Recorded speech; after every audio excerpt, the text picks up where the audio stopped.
Velkomin í verkstæði Unimax.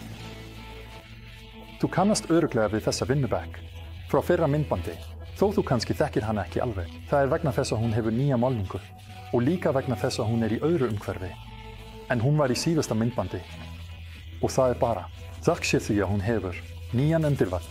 Ég segi viljandi undirvagn því þetta ekki bara venjuleg hjól en við komum að því á eftir. Ég lofaði ykkur í fyrsta myndbandinu að gefa ykkur nokkur ráð til að vinnubekkurinn endist eins lengi og mögulegt eins og nýr. Framleiðandinn mælir sjálfur með því að ekki seinna en innan mánaðar eftir að hafa tekið hana úr umbúðum ættu þið að bera á vinnubekkin einhvers konar verndandi húð. Ég komst að linsolíu eftir að hafa ráðfæst mig beint við fyrirtækið, Ramia. Nánar tiltekið nota ég lakkolíu og það mikilvægt að bera á vinnubekkin alls staðar. Það þýðir ekki bara efri plötuna og það sem sést, heldur líka alveg neðan frá, auðvitað allt, undir bygginguna. Ef þið viljið vera samviskusam eins og ég, þá með lyklinbusta líka í götin til dæmis fyrir klammurnar. Þessa viðbót, já bara allt sem ykkur dettur í hug, allt sem úr tré. Og ekki hafa áhyggjur ef þið eru með þessa fallegu skáp.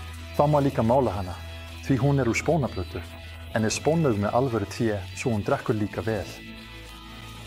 Samkvæmt ráðleggingum framleiðanda ættu þér ekki að hafa þessa vinnubekk.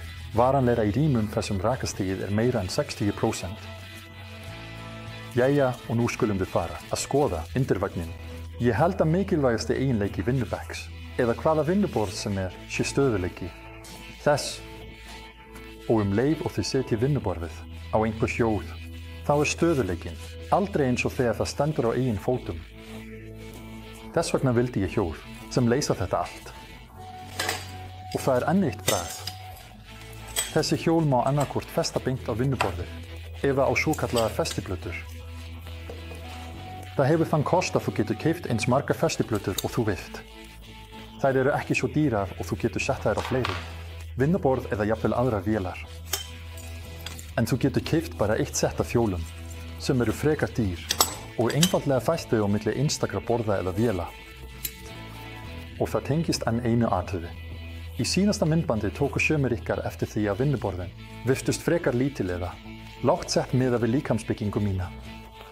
Og það var þannig því þau eru í grunninn aðeins 85 cm, sem í raun of lítið fyrir mig en ég skil að það gæti hendað einhverjum. Og að stytta hátt vinnuborð stærra vandamál en að hækka lágt vinnuborð. Og ég leysti það þannig að ég bætti við smá viðbótum á undirbygginguna. Vinnuborðið náði ekki aðeins til nauðsynlegu 90 og 5 cm í vinnuhæð fyrir mig. Heldur gerir það einnig kleift að setja hjólinn þar því annars passa þessi undirbygging alls ekki með hjólunum. Þannig að ég drap í raun 2 flugur í einu höggi. Komdu og sjáðu hvernig fór. Þegar ég setti viðbæturnar neðan á þverböndin á undirbyggingunni, þá komst ég að því á einum stað var þverböndin ekki alveg bein, það var bara smá vagn þar. Þannig að ég þurfti að taka stóra trésmíðahöflin og fara yfir báðar listarnar, tvisvarsinnum, sem þýðir að fjarlægja millimetra. Þannig jafnaðist það fullkomlega. Yfirborðið núna fullkomlega slétt og viðbæturnar sitja fallega á því. Nú þurfti að bora göt í föstingina í undirstöðunni. Ég ákvað nefnilega að festa svokallaðar viðbætur, ekki með lími, heldur skrúfa þær með sterkum byggingaskrúfum, 8 x 100 mm, með diskhaus. Til að flýta fyrir vinnunni getur þú fyrst notað rafmagnsskrúfjárn, en ég mæli með að gera lokaþrengingu með skraðlykli.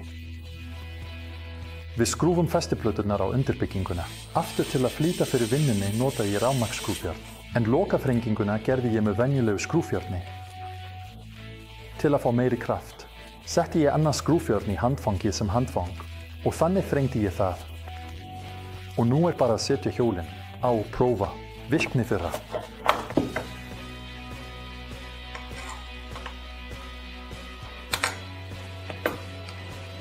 Allt virkar eins og það á að gera, frábært. Þannig að við getum sett grunninn, þar á meðal hjólinn, á jörðina. Í þessa undirbyggingu slæ ég 2 tappa með 10 mm þvermál sem munu afmarka staðsetningu vinnuborðsins. Það passaði fallega þar. Svo festi ég það bara neðan með 4 skrúfum og það tilbúið. Frábært og við skulum prófa það. Leið og þú losar hjólið, þá verður það í loftinu og vinnubekkurinn stendur á eigin fæti. Með fullri þyngd. Svo, það er virkilega stöðugt. Og á hinn bóginn, þegar þú vilt flytja vinnubekkinn aftur, þá stígurðu á þennan stöng. Og með því lyftist vinnubekkurinn í flutningsstöðu. Vindar er undir fætinum, svo mikið pláss sem er radíus sjósins. Að lokum eru fleigar skornir í réttarlingu, sem eru líndir á endana á rennunni.